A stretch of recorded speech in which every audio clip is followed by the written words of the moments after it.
Tony was one of those guys who would hit the snooze button, who would kind of show up a little bit late to class because he was kind of doing whatever in the hallways, flirting with girls, or just kind of lollygagging, and wasn't really committed to making sure that he was there on time, ready to go. He didn't really study, and he just lacked the discipline in order to become a high performer.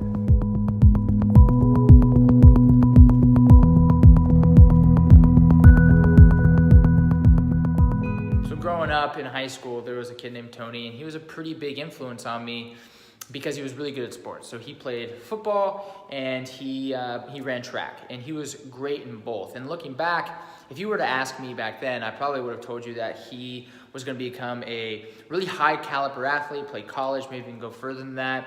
And he had decent grades, and so I thought he was going to be some sort of entrepreneur, some sort of thought leader, some sort of guy who was going to be a big influence on a lot of different people. So what happened to Tony? So Tony wanted to go into the military. He wanted to go into the Air Force. And unfortunately, Tony never made it to the recruiting office. And here's why. Because Tony lacked one really important thing, which was high quality discipline. So as we got older and as he started to get out of high school, he lacked the discipline to do the little things that he needed to do in order to be successful to actually become an Air Forceman. Tony was one of those guys who would hit the snooze button, who would kind of show up a little bit late to class because he was kind of doing whatever in the hallways, flirting with girls, or just kind of lollygagging, and wasn't really committed to making sure that he was there on time, ready to go. He didn't really study, and he just lacked the discipline in order to become a high performer. So the result of that was he sacrificed everything that he wanted to accomplish, because instead of stacking up little wins that create an abundant life, he stacked up a bunch of bad habits that put him into a position that he didn't know how to get out of.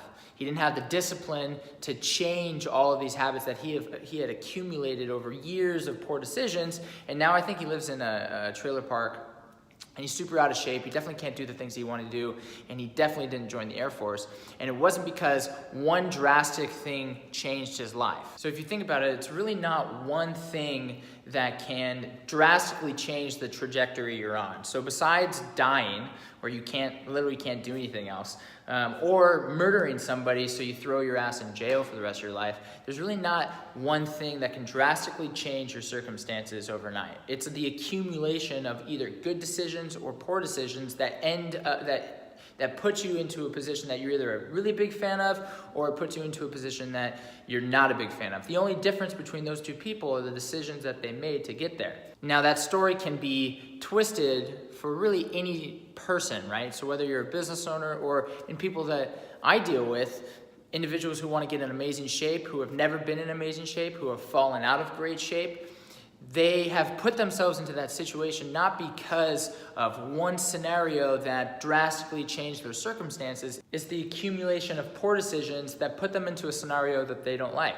So instead of waking up right when that alarm hits, they hit the snooze button for like 10 minutes of mediocre sleep at best. Now instead of waking up, having a healthy breakfast that they know is going to move the needle, they're stopping at a Starbucks and getting some crappy, nasty, pre-made, microwavable egg sandwich that doesn't give them any sort of energy. It decreases their confidence, decreases their motivation. Now they go to work, they kind of feel like bleh all day long. They have no motivation to go to the gym, so they skip the gym, they go home, they have a mediocre dinner at best because they don't have the motivation to have a healthy dinner. And instead of doing that, they sit down, they binge watch Netflix for like 4 hours, they go to bed, and they do it all over again. Do you think that cycle is more likely to continue?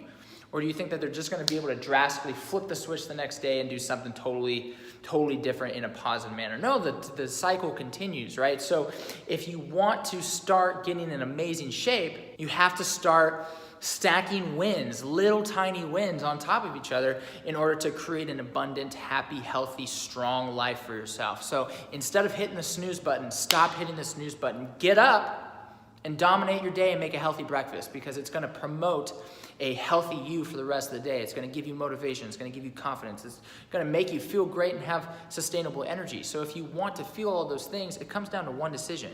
And then it comes down to making another one decision, and then another one decision, and then stacking them on top of each other to make a massive impact in your life. People are looking for one decision to create a giant result. It's the accumulation of small one decisions that create a giant result. It's not just you deciding on a dime to do something completely different. You have to change your poor habits. The only way to change your poor habits is to start stacking wins on top of each other. Start building discipline. The only difference between Tony and what that individual has the potential of being are the decisions that they make. Tony made poor disciplined decisions. He ended up in a trailer park, out of shape, not happy, not doing anything that he really wanted to do. The person that wants to do something special needs to be the opposite person, needs to make all the good decisions that are small, simple decisions that we all know we should be making. And once you make the commitment to have great discipline and be a winner and to be a high performer and make all those winning decisions, the floodgates open up. Your life becomes abundant, becomes happy. You get the results that you're looking for health and fitness wise. You create better relationships and you have the lifestyle that you want. So if you want that for yourself, you have to start making the habitual changes that are going to put you into a position that you're going to be happy with. Where you're at is due to the habitual changes that you've created. If you don't like where you're at, change your story and change the habits that you've created to a positive, winning, high-performing habit, and you'll see all the results you want. It all comes down to those little decisions.